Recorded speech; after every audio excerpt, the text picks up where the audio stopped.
Ronaldin Paterna, it's up to the body. So, Mr. Chairman. we decide.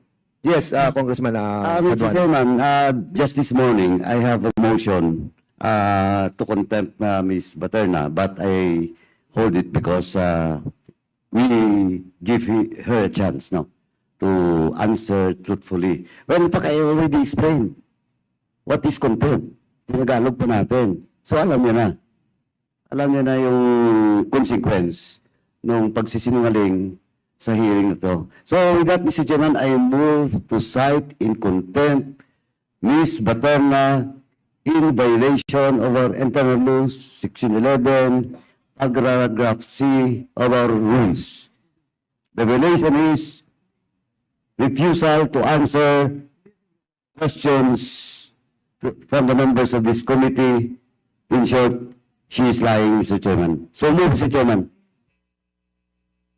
So, there's a motion to cite Ronaldin Paterna under Section 11. And there was a second motion by Congressman Acop. Any objection? Hearing no objection, Ronaldin Paterna is hereby cited in contempt. Mr. Chairman. So, the penalty. Congressman I give Paduan. the privilege to Chairman Congressman Acop, If please. you will recognize Chairman Acop Congressman. with regards to the detention. Please.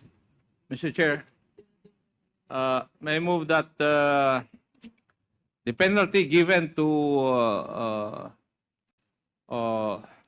Ms. Ronaldin being cited in contempt for 30 days to be confined doon po sa bago nating custodial center inaugurated at 1:30 this afternoon. So move, Mr. Chair.